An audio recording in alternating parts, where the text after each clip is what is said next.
Educator and student most welcome in NIS vision point. Student, हम इस समय पढ़ रहे हैं ऑटोसोमल डिसीज़, जिसमें हमने कल देखा था सिकल सेल एनीमिया, और आज हम देख रहे हैं थैलेसीमिया। आज हम क्या देख रहे हैं? थैलेसीमिया। यहाँ पर देखिए बताया गया है कि ये भी बच्चों क्या है? ऑटोसोमल रिसेसिव ब्लड डिसीज़ है। रिसेसिव का मतलब हमने आपको कल समझाया था कि रिसेसिव का क्या मतलब है कि जब दोनों ही जीन अफेक्टेड होंगे, जब दोनों ही जीन क्या होंगे? अफेक्टेड होंगे, तभी ये बीमारी शो होगी। तो इस तरह की बीमारियों को कहा जाता है रिसेसिव डिसऑर्डर। और ऑटोसोमल मतलब ऑटोसोम पर होगी। अब देखिए यहाँ पर होता क्या है कि यहाँ पर जो नॉर्मल हीमोग्लोबिन है वो सिंथेसाइज नहीं हो पाता, नॉर्मल हीमोग्लोबिन की सिंथेसिस नहीं हो पाती है। अब देखिए एक चीज़ यहाँ पर आया है क्वांटिटेटिव डिसऑर्डर। और देखिए जो सिकल सेल एनीमिया हमने पढ़ा था वो बच्चों कैसी है? ये आपकी होती है क्वालिटेटिव। ये बच्चों क्या होती है? Qualitative disorder. ये क्या है? क्वालिटेटिव है। क्वालिटेटिव है। क्वालिटेटिव और क्वांटिटेटिव का मतलब क्या है? यहाँ पर देखिए ये जो इरिथ्रोसाइट हैं इनकी क्वालिटी ख़राब हो जाती है, इनकी क्वालिटी ख़राब हो जाती है। बनती बराबर है लेकिन ये क्या हो जाती है? क्वालिटी ख़राब हो जाती है। जितना ये ऑक्सीजन को कैरियर करेंगे उतना ये नहीं करेंगे, इनकी क्वालिटी ख़राब हो गई है। लेकिन जब आप यहाँ देखते हैं थैलेसीमिया में तो यहाँ पर क्वांटिटी का फ़र्क आता है। जैसे मान लीजिए कि पहले बन रहा है अमीनो एसिड कितना? 100, अब बनने लग जाएगा इस डिसीज़ के कारण मान लीजिए कि 60 बनने लग गया। तो यहाँ पर क्वांटिटी का फ़र्क आ गया। किसका? क्वांटिटी का फ़र्क आ गया। तो ये आपका थैलेसीमिया क्वांटिटेटिव डिसऑर्डर है, जबकि सिकल सेल एनीमिया क्या है? वो आपका क्वालिटेटिव है। क्वालिटी से उसमें है, क्वालिटी से मतलब है, और यहाँ पर क्वांटिटी से मतलब है। तो ये चीज़ भी आपको ध्यान रखना है। अब यहाँ पर देखिए ये नॉर्मल है यहाँ पर, और ये थैलेसीमिया है। यहाँ पर जो नॉर्मल रहती मतलब वही हमने बताया कि यहाँ पर जो है ना पहले 100 मान लीजिए अमीनो एसिड का बन रहा होगा और तो अब बनने लगे 60, तो यहाँ पर इनके क्वांटिटी में फ़र्क आ जाता है। तो ये चीज़ आपको ध्यान रखना है। ऑटोसोमल डिसीज़ है, एक रिसेसिव डिसीज़ है और ब्लड से तो रिलेटेड है ही है। यहाँ पर ब्लड वाली दो डिसीज़ हमने पढ़ा, एक सिकल सेल एनीमिया और एक हमने पढ़ा थैलेसीमिया। अब बच्चों है फिनाइलकीटोन्यूरिया। फिनाइलकीटोन्यूरिया, हालांकि इसको हमने देखा है लेकिन बहुत इंपॉर्टेंट है, इसको फिर से अच्छे से देखते हैं। देखिए यहाँ पर क्या होता है कि एक अमीनो एसिड है जिसका नाम है फिनाइल एलानिन। क्या नाम है बच्चों? Phenyl alanine. इस अमीनो एसिड का नाम है फिनाइल एलानिन। देखिए ये नॉर्मल पर्सन की बात हम करें बच्चों, ये क्या है? नॉर्मल पर्सन है। नॉर्मल पर्सन में क्या होता है? ये फिनाइल एलानिन, ये जो फिनाइल एलानिन है ये कन्वर्ट हुआ करता है किसमें? टायरोसिन में। किसमें बच्चों? टायरोसिन में। और यहाँ पर जो कन्वर्ट करने के लिए एंजाइम होता है उस एंजाइम का नाम है फिनाइल एलानिन हाइड्रोक्सिलेज। इस एंजाइम का नाम है फिनाइल एलानिन हाइड्रोक्सिलेज। ये एंजाइम क्या करता है? फिनाइल एलानिन को टायरोसिन में चेंज करता है। लेकिन होता क्या है कि जो ये फिनाइल एलानिन बना रहा होता है जीन, उसमें हो जाती है म्यूटेशन। मतलब अब ये एंजाइम नहीं बनेगा। जब ये एंजाइम नहीं बनेगा तो ये फिनाइल एलानिन टायरोसिन में कन्वर्ट नहीं हो पाएगा। अब ये इसमें कन्वर्ट नहीं हो पाएगा। जब ये कन्वर्ट नहीं हो पाएगा तो अलग अलग रूप ले करके बॉडी में एक्युमुलेट होने लग जाएगा, डिपॉजिट होने लग जाएगा। अब ये डिपॉजिट होगा तो कुछ ना कुछ तो समस्या कॉज करेगा ही, क्योंकि जो टायरोसिन है इससे बहुत इंपॉर्टेंट बॉडी के लिए कंपाउंड बनते हैं, बहुत से हार्मोन बनते हैं। लेकिन अब ये बन नहीं पा रहा, ये डिपॉजिट होने लग गया अपने अलग अलग रूप ले करके। जैसे कि देखिए फिनाइल पायरुविक एसिड और इसके डेरिवेटिव्स के रूप में अपना क्या होता है? बॉडी में डिपॉजिट होने लग जाता है। अब यदि जाके ब्रेन में डिपॉजिट हुआ तो मेंटल रिटार्डेशन कॉज कर देगा। यदि ब्रेन में जाकर डिपॉजिट होगा तो क्या कॉज कर देगा? मेंटल रिटार्डेशन कॉज कर देगा। और ज़्यादा होने की वजह से यूरिन के साथ बाहर निकलने लग जाता है और वो हवा के कांटेक्ट में आकर यूरिन ब्लैक हो जाती है। तो रोगी देखकर डर भी जाता है कि यूरिन ब्लैक क्यों हो गई। और लॉस ऑफ पिगमेंटेशन करा देता है, यानी कि यहाँ पर पिगमेंट बनना बंद हो जाते हैं। तो जिससे क्या होगा कि स्किन पर सफ़ेद सफ़ेद चकत्ती जैसे दिखने लग जाएंगी, हेयर वाइट होने लग जाएंगे। तो ये किसके कारण हो रहा है? ये जो जीन है ये म्यूटेशन, इसमें म्यूटेशन हो गया है, मतलब ख़राब हो गया है। अब ये फिनाइल एलानिन हाइड्रोक्सिलेज एंजाइम नहीं बना रहा है, जिससे फिनाइल एलानिन टायरोसिन में कन्वर्ट नहीं हो पा रहा है। तो ये इस डिसीज़ को कहा जाता है फिनाइल कीटोन्यूरिया। बहुत इंपॉर्टेंट डिसीज़ है, आपको इसे अच्छे से समझना है और याद करना है। अब स्टूडेंट हम आगे देखें तो आता है आपका क्रोमोसोमल एबनॉर्मलिटीज़।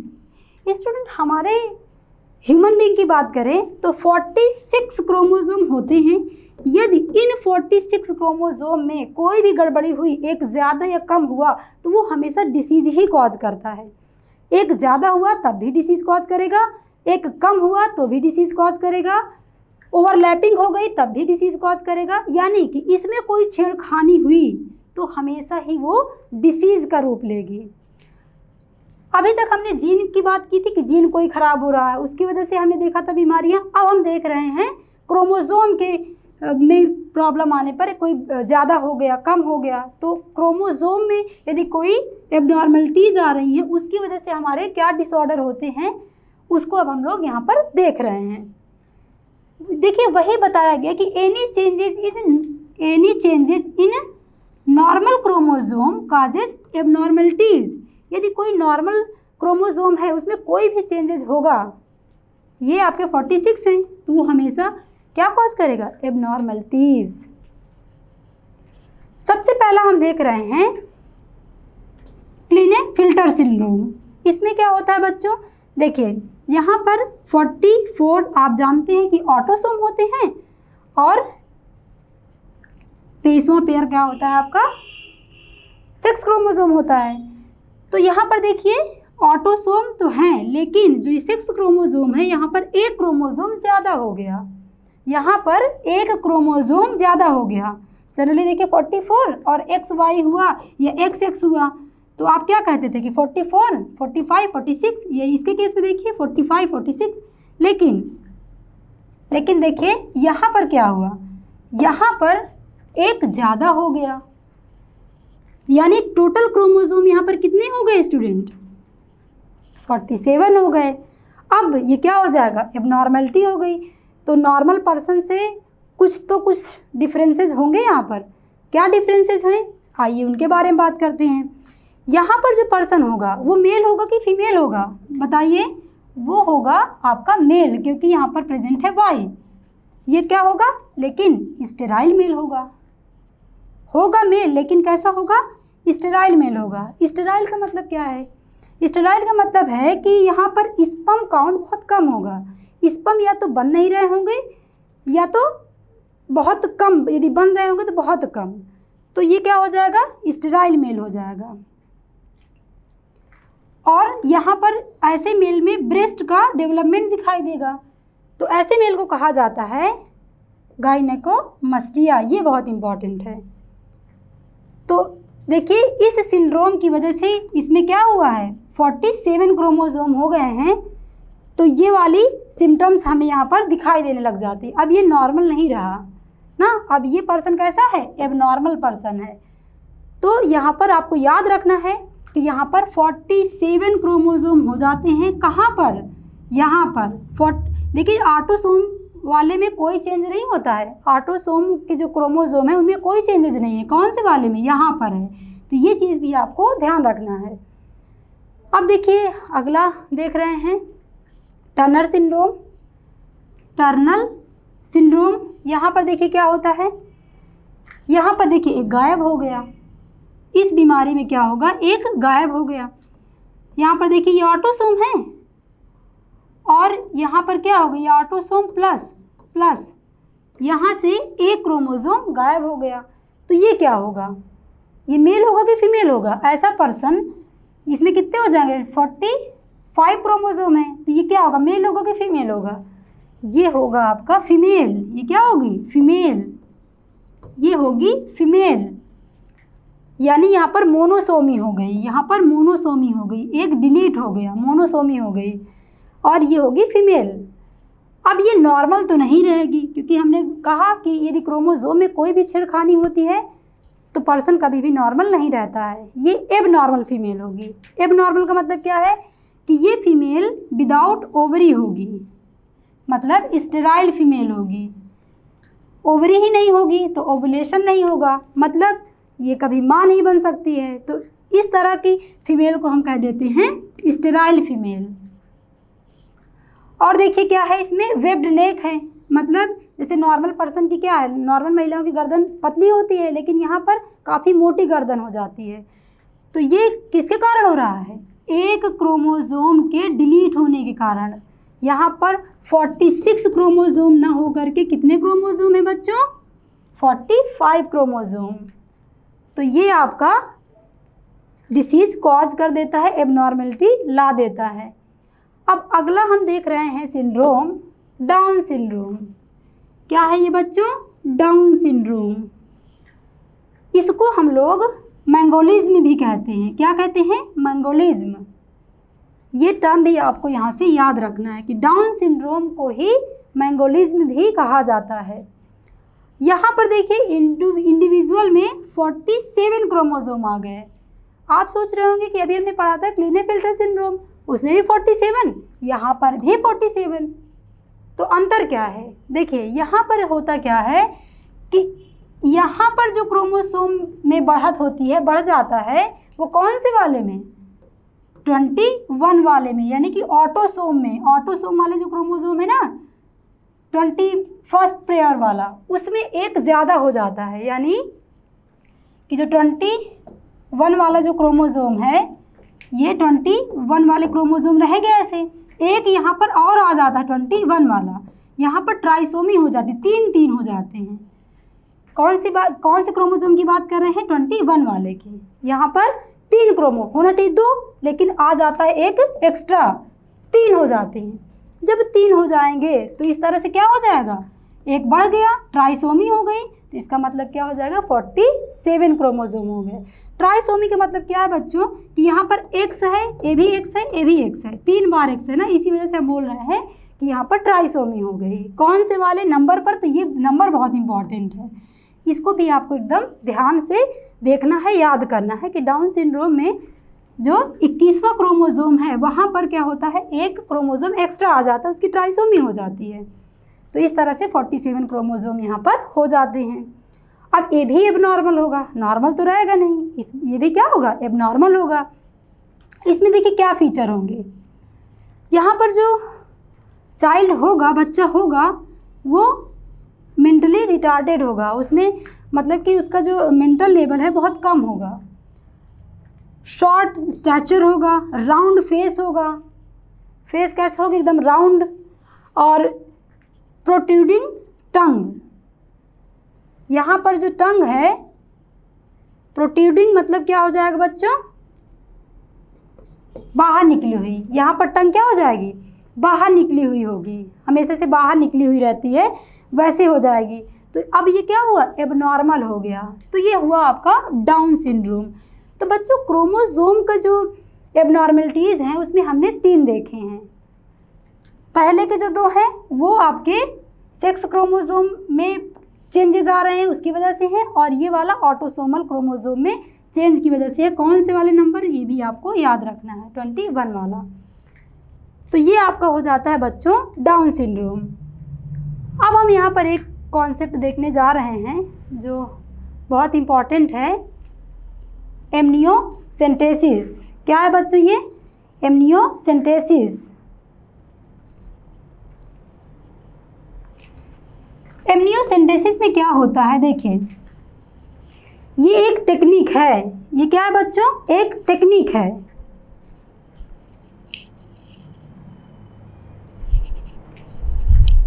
ये एक टेक्निक है जिसमें हम लोग क्या पता लगाते हैं, जिसमें हम लोग पता लगाते हैं कि कोई बच्चे में कोई हेरिडिटरी डिसऑर्डर तो नहीं है। उसके लिए एक टेक्निक हमने बनाया जिसका नाम है एमनियोसेंटेसिस। मतलब कि जो बच्चा है, अभी जो बच्चा पेट में है उसमें कोई डिसऑर्डर तो नहीं है। यदि कोई डिसऑर्डर है तो उसको दवा दे करके अभी से ठीक किया जा सकता है। यदि ऐसा कोई डिसऑर्डर है जो दवा से अभी से ठीक हो सकता है तो उसको अभी से दवा चालू करके ठीक किया जा सकता है। तो नॉर्मल है ये बेबी, क्या है, नॉर्मल है। उसको पता लगाने के लिए हम जो टेस्ट करते हैं, जो टेक्निक अपनाते हैं, उस टेक्निक को कहते हैं एमनियोसेंटेसिस। यहाँ पर क्या करते हैं डॉक्टर, देखिए यहाँ पर डॉक्टर करते क्या हैं कि ये आपका क्या है, एमनियोटिक फ्लूइड है। ये क्या है बच्चों, एमनियोटिक फ्लूइड है। ये क्या है,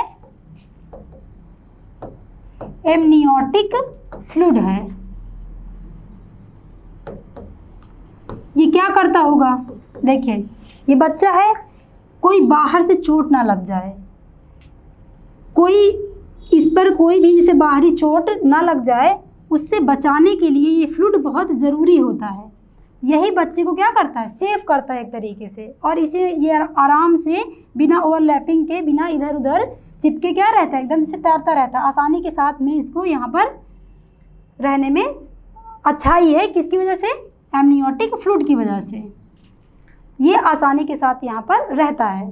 तो एमनियोटिक फ्लूइड बहुत ज़रूरी है। अब इस एमनियोटिक फ्लूइड में क्या होता है कि बच्चा के कुछ ना कुछ सेल्स ज़रूर रहते हैं, क्योंकि यहीं पर ये है, इसके कोई ना कोई सेल यहाँ पर ज़रूर रहते हैं।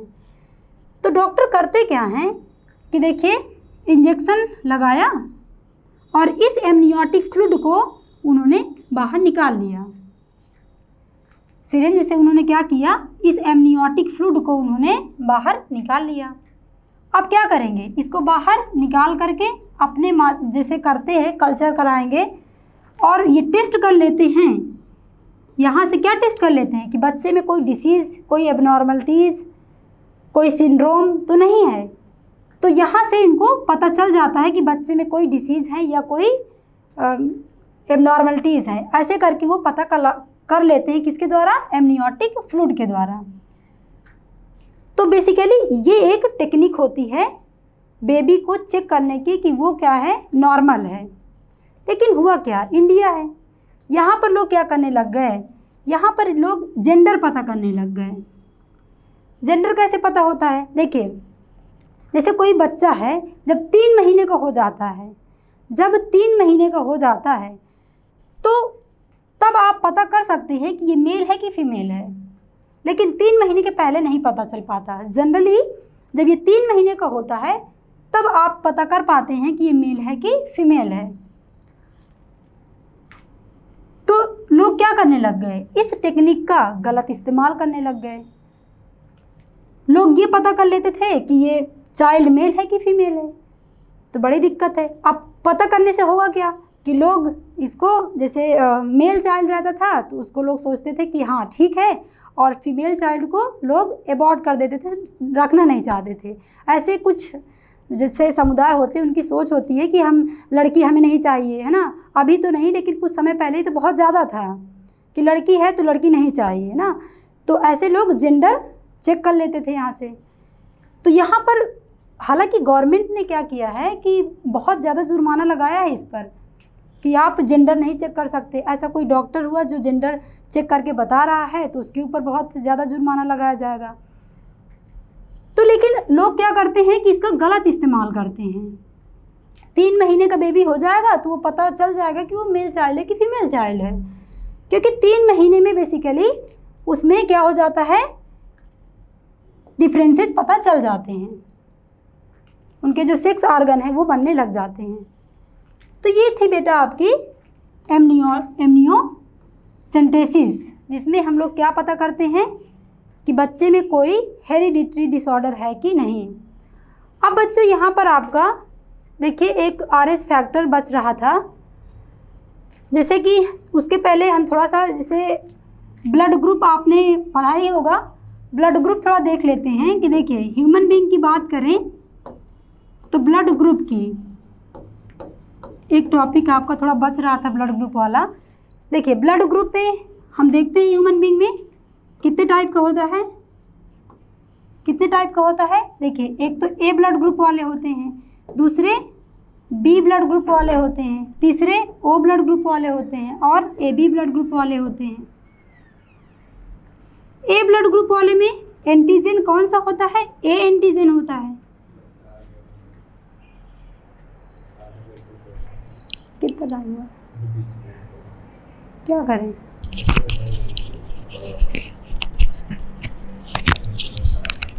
क्या करें? क्या करें? 10 मिनट इसे कवर कर देंगे, कितना पड़ा? अच्छा, ये ड्रॉप देंगे तो फिर चला जाएगा। कुछ देर कहा देते हैं।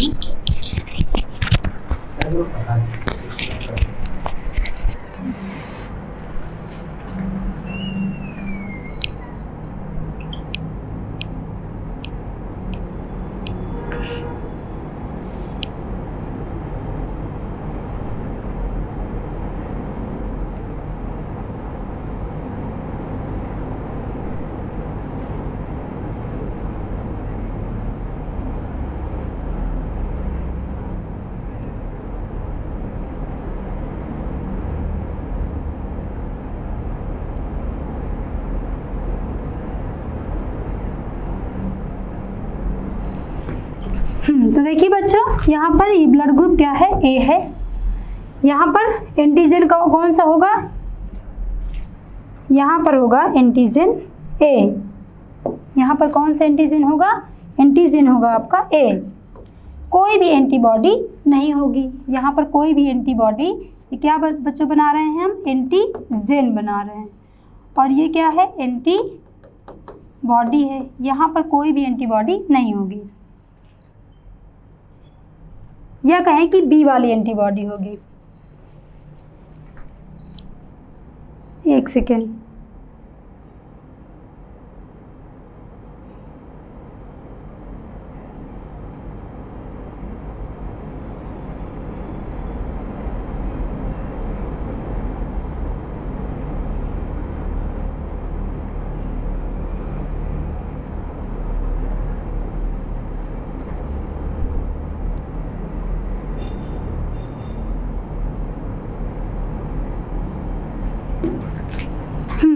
यहाँ पर एंटीबॉडी बच्चों होगी, सॉरी, यहाँ पर एंटीबॉडी होगी आपकी बी।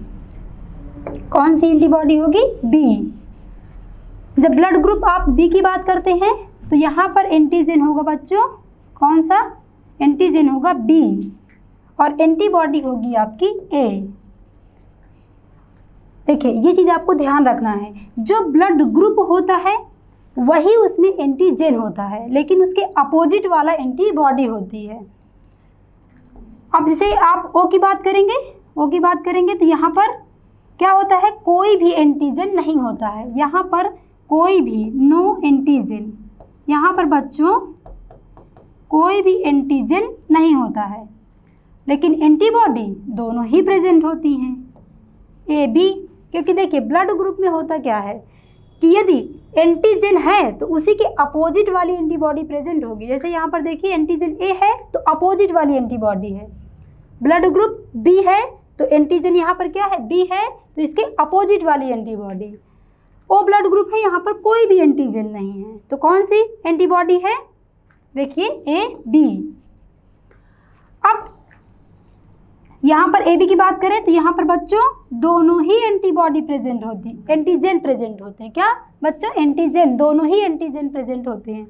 ए और बी दोनों ही एंटीजन प्रेजेंट होते हैं, लेकिन एंटीबॉडी आपकी कोई भी प्रेजेंट नहीं होती है। तो अक्सर यहाँ पर बच्चों को बड़ा कन्फ्यूजन होता है। यहाँ पर कन्फ्यूजन होता है तो आप इसको ऐसे समझिए। देखिए यहाँ पर ब्लड ग्रुप ए है तो ए एंटीजन है, बी है तो बी एंटीजन है, ए बी है तो ए बी एंटीजन है। तो जो ब्लड ग्रुप है वही एंटीजन है। और ओ के केस में बस इसका रिवर्स कर दीजिए कि यहाँ पर ए बी एंटीजन है, लेकिन यहाँ पर कोई एंटीजन नहीं है। एंटीबॉडी ए बी है, यहाँ पर कोई एंटीबॉडी नहीं है। तो ये आपका कॉन्सेप्ट है किसका? ब्लड ग्रुप का, कौन सा एंटीजन है, कौन सा एंटीबॉडी है।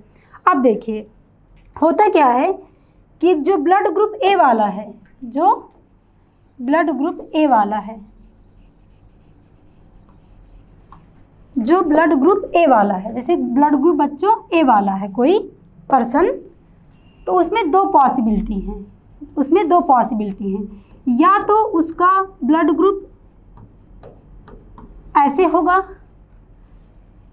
या तो ये कंडीशन उसमें होगी। इसमें दो कंडीशन पॉसिबल हैं, या तो ये कंडीशन होगी या तो ये कंडीशन होगी। ब्लड ग्रुप बी वाले में क्या कंडीशन होगी, या तो ये हो सकती है या तो ये हो सकती है।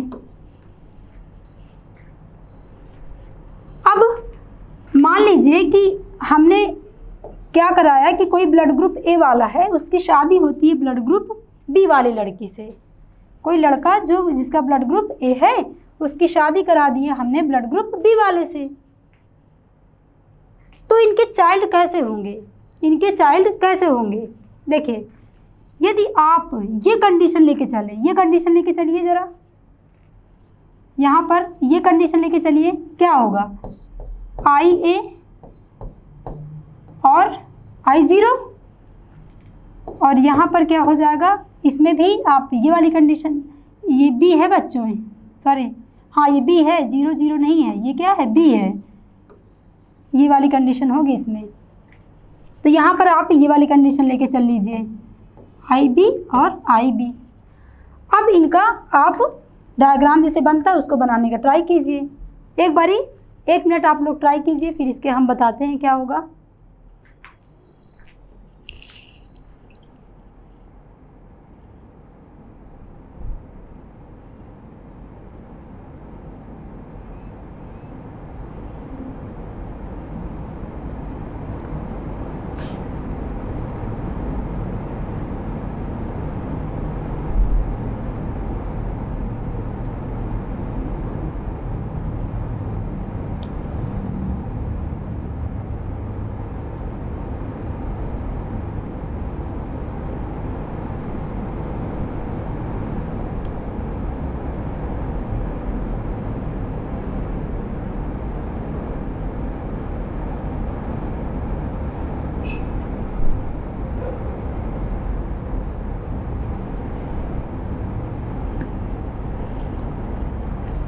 बच्चों आपने ट्राई कर लिया होगा,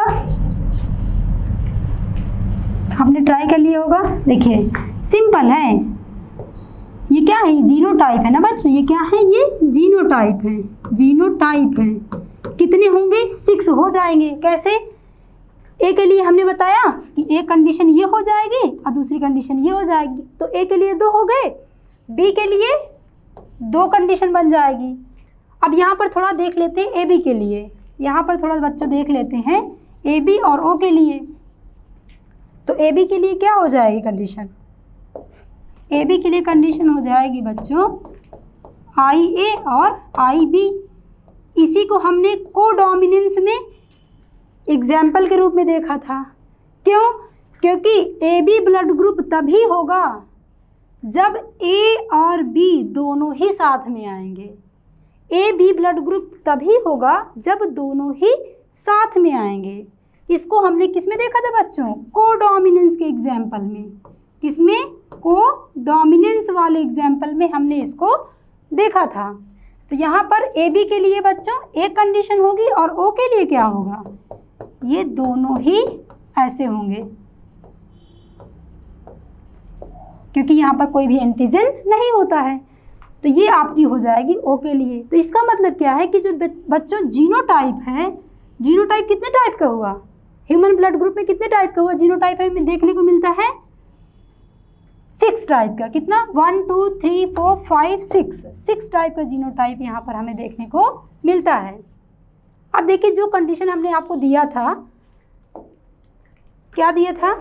ए बी ब्लड ग्रुप और ए बी ब्लड ग्रुप और हाँ एक ब्लड ग्रुप और बी ब्लड ग्रुप वाले को हमने यहाँ पर आपको बताया था। देखिए ए दिया था, जो क्वेश्चन दिया था उसी के बारे में हम बात कर रहे हैं। जैसे ए ब्लड ग्रुप वाला है, हमने ये वाली कंडीशन आपको दिया, और बी वाले के लिए हमने क्या दिया आपको, ये कंडीशन दिया। तो अब इनके चाइल्ड कैसे होंगे, देखिए इनके चाइल्ड बच्चों कैसे होंगे, ये आपने करा लिया होगा, हमने इसके लिए आपको टाइम दिया है प्रॉपर। देखिए यहाँ पर ये क्या हो जाएगा बच्चों, आई ए और आई बी, और यहाँ पर क्या हो जाएगा, ये देखिए यहाँ से आ रहा है तो ये आई ए और आई बी हो जाएगा। यहाँ पर बच्चों क्या हो जाएगा, आई बी और आई, यहाँ पर कुछ भी नहीं होगा, और ये वाली कंडीशन हो जाएगी आई बी और यहाँ पर कुछ नहीं होगा। तो देखिए अब ये हमें रिजल्ट मिला, ये हमें क्या बच्चों मिला, रिजल्ट मिला। तो यहाँ पर देखिए इसका ब्लड ग्रुप क्या होगा, इस बच्चे का ब्लड ग्रुप हो जाएगा ए बी, क्योंकि देखिए यहाँ पर ए भी है, ए है और बी दोनों हैं, तो ये ब्लड ग्रुप कौन सा हो जाएगा, ए बी। और ये वाला भी क्या हो जाएगा, ए बी ब्लड ग्रुप वाला बच्चा, ये क्या हो जाएगा, देखिए बी ब्लड ग्रुप वाला, और ये क्या हो जाएगा, ए भी बी ब्लड ग्रुप वाला बच्चा हो जाएगा। इसका मतलब ये है कि जब आपने ब्लड ग्रुप ए और बी ये कंडीशन लेकर के आपने क्या करवाया, ये क्रॉस करवाया, तो आपने पाया कि यहाँ पर जो 50% चाइल्ड हैं, उनका ब्लड ग्रुप क्या है बच्चों, उनका ब्लड ग्रुप ए बी है, और जो 50% बाकी के हैं उनका ब्लड ग्रुप बी है। तो आपको ये निकालने को भी आता है कि पता कीजिए कि यहाँ पर कितने चाइल्ड किस ब्लड ग्रुप के होंगे। तो यहाँ पर हमने निकाल के देखा कि 50% child A B blood group वाले हैं और 50% चाइल्ड बी ब्लड ग्रुप वाले हैं। अब यहाँ पर देखिए हम दोनों को लेकर चल लें, यदि हम यहाँ पर दोनों को लेकर चल लें, एक सेकेंड, तब देखते हैं क्या आता है। यहाँ पर हमने जो जीनोटाइप है उसमें हमने क्या लिया, दोनों पर ही प्रेजेंट करा के लिया।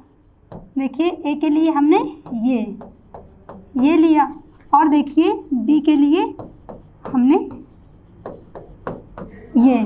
ये लिया, ठीक। अब इनके बीच में हम करा के देख रहे हैं। तो देखिए यहाँ वाला जो होगा आई ए आई बी, ठीक है, और यहाँ पर हम बना रहे हैं आई ए आई बी, और यहाँ पर हम क्या कर रहे हैं, आई ए आई बी, और यहाँ पर हम क्या बनाएं, आई ए आई बी। यानी कि एक तो हमने देखा कि ब्लड ग्रुप ए बी है, तो पहले वाले कंडीशन में देखा कि चाइल्ड आपके ए बी ब्लड ग्रुप का हो सकता है या बी ब्लड ग्रुप का हो सकता है, ए बी ब्लड ग्रुप का या बी ब्लड ग्रुप का, और किस ग्रुप का हो सकता है। देखिए यहाँ पर क्या निकल के आया, ये ए बी ही ब्लड ग्रुप निकल के आया। अब एक चीज़ हमें और यहाँ पर करानी है कि देखिए यहाँ पर हम यदि एक गायब कर दें, यहाँ पर हम एक वाली कंडीशन ले लें, ये वाली कंडीशन, तो आपको दिखाते हैं तब क्या होगा, क्योंकि इसकी तो दोनों कंडीशन हो चुकी हैं, इसकी बस एक कंडीशन हमें ये करके दिखाना है। ये देखिए आप भी इसको साथ साथ प्रैक्टिस करते रहिए, बहुत इंपॉर्टेंट है। कुछ भी आपको एग्जाम में मिल जाए आप फटाफट उसको कर लें, इतनी प्रैक्टिस आप ज़रूर करते रहिए। देखिए यहाँ पर क्या हो जाएगा बच्चों, आई ए आई बी, आई ए और आई ज़ीरो, थोड़ा हैंग कर रहा है। यहाँ पर क्या हो जाएगा बच्चों, आई ए आई बी, और देखिए यहाँ पर क्या हो जाएगा, यहाँ पर क्या हो जाएगा, आई ए, देखिए गड़बड़ा गया थोड़ा इधर उधर, ये देखिए यहाँ पर हुआ, ये यहाँ से ये यहाँ से आई ए और आई ज़ीरो, तो हमें ये रिजल्ट मिला। यहाँ पर क्या बनाया गया है, आई ए का। तो यहाँ पर बच्चों क्या हो जाएगा, ये कैसा हो जाएगा, ए बी ब्लड ग्रुप वाला, ये कैसा हो जाएगा, ए बी ब्लड ग्रुप वाला। ये कैसे होंगे, ये देखिए ये कैसे होंगे, इसको आपने सही से करवाया होगा, ज़रूर आप इसको ट्राई ज़रूर कीजिएगा। ये देखिए ये क्या हो जाएगा बच्चों, ये ए ब्लड ग्रुप वाला हो जाएगा और ये क्या हो जाएगा, ये भी ए ब्लड ग्रुप वाला हो जाएगा। इस कंडीशन में क्या पता चला आपको कि ए बी ब्लड ग्रुप वाला और एक निकल के आया ए ब्लड ग्रुप वाला भी हो सकता है, ए ब्लड ग्रुप वाला भी हो सकता है। यानी इससे क्या आपने कंक्लूड किया, हमने इसको बहुत अच्छे से आपको समझाने की कोशिश किया कि यदि जिसका ब्लड ग्रुप ए है और उसकी शादी होती है बी ब्लड ग्रुप वाली फीमेल से, बी ब्लड ग्रुप वाली फीमेल से, तो उसके चाइल्ड कौन कौन से ब्लड ग्रुप के हो सकते हैं, ए बी के हो सकते हैं, बी के हो सकते हैं, ए के हो सकते हैं। किस ब्लड ग्रुप के नहीं हो सकते हैं, तो वो है ओ ब्लड ग्रुप के नहीं हो सकते हैं। तो ये आपको निकालने को भी आता है कि इस ब्लड ग्रुप का दिया रहेगा कि इसके चाइल्ड किस किस ब्लड ग्रुप के हो सकते हैं, या आपको वहाँ पर कंडीशन सीधी दी जाएगी कि इसके बीच में आपको बताना है। ऐसे शादी करवा देते हैं कि एक ब्लड ग्रुप ए बी वाला है, दूसरा ओ ब्लड ग्रुप वाला है, तो बताइए उनके बच्चे कैसे होंगे। जैसे कि एक एग्जाम्पल और देख लेते हैं, मान लीजिए ब्लड ग्रुप ए बी है और दूसरा ओ है। देखिए बच्चों क्या देख लेते हैं, एक हमने देखा ब्लड ग्रुप ए बी है जिसकी शादी होती है ब्लड ग्रुप ओ वाले फीमेल से। तो यहाँ पर देखिए, यहाँ पर जीनोटाइप आपका ये आपने पढ़ा है और यहाँ पर कुछ भी नहीं रहेगा। तो देखिए इनके बीच में यदि आप बनाएंगे तो यहाँ पर क्या हो जाएगा, देखिए आई ए आई ज़ीरो मतलब कुछ भी नहीं, और ये क्या है बच्चों आई ए, और ये क्या हो जाएगा आई बी, और ये क्या हो जाएगा आई बी। ये क्या हो जाएंगे 50% बच्चे ए ब्लड ग्रुप वाले रहेंगे और 50% बच्चे बी ब्लड ग्रुप वाले रहेंगे। 50% बच्चे ए ब्लड ग्रुप वाले रहेंगे और 50% बच्चे बी ब्लड ग्रुप वाले रहेंगे। तो बच्चों कोई भी कंडीशन आपको दी जाए इस तरीके से आप क्या करेंगे, निकाल लेंगे उनको, जो भी रिजल्ट आएगा उसके बेसिस पे ही आप करेंगे। पहले आप निकालेंगे ज़रूर, ऐसे गेस नहीं लगाएंगे कि अच्छा ये हो सकता है ये हो सकता है। देखिए जब ए बी ब्लड ग्रुप का बी से हमने करवाया तो क्या हमें मिला, 50% बच्चे ए बी ब्लड ग्रुप वाले हैं और 50% बच्चे बी ब्लड ग्रुप वाले हैं। ए बी नहीं, ए ब्लड ग्रुप वाले, देखिए यहाँ पर ए ब्लड ग्रुप है ना, 50% बच्चे ए ब्लड ग्रुप वाले, 50% बी ब्लड ग्रुप वाले। कोई भी बच्चा ए बी ब्लड ग्रुप वाला या ओ ब्लड ग्रुप वाला यहाँ पर हमें नहीं मिला। यानी कि कोई पर्सन जिसकी शादी ब्लड ग्रुप ओ वाली महिला से होती है तो उसके 50% बच्चे ए ब्लड ग्रुप वाले होंगे और बाकी के 50% बच्चे बी ब्लड ग्रुप वाले होंगे। तो इस तरह से हम ये तरीके से पता भी कर लेते हैं कि जो पर्सन है उनके चाइल्ड का ब्लड ग्रुप क्या है बच्चों। तो ये आप इसको प्रैक्टिस ज़रूर करते रहिएगा, ये बहुत इंपॉर्टेंट कॉन्सेप्ट आपको यहाँ पर बताए गए हैं। देखिए जो ब्लड ग्रुप ए बी है इसको क्या कहते हैं, एक्सेप्टर ना, इसको कहते हैं एक्सेप्टर, और इसको क्या कहते हैं डोनर यानी कि सर्वग्राही, और इसको बोलते हैं सर्वदाता। ऐसा क्यों बोल रहे हैं, क्योंकि देखिए ये वाला किसी भी ब्लड ग्रुप का पर्सन हो उससे ब्लड ले सकता है। हालांकि बहुत सी पहले चेकिंग की जाती है, ऐसे नहीं होता है ना, ले सकता है, और ये वाला किसी भी ब्लड ग्रुप वाले को ब्लड डोनेट कर सकता है। तो बच्चों ये था कॉन्सेप्ट। इसी के साथ आपका प्रिंसिपल ऑफ जेनेटिक्स चैप्टर ख़त्म होता है। बाकी जो भी थोड़ी बहुत चीज़ें बची होंगी उसको हम लोग और नेक्स्ट जो चैप्टर होगा उसमें कवर कर लेंगे। तो बच्चों खूब पढ़ाई करते रहिए, क्वेश्चन की खूब प्रैक्टिस कीजिए, बार बार प्रैक्टिस करेंगे सारी चीज़ें आपकी क्लियर हो जाएंगी। तो थैंक यू बच्चों।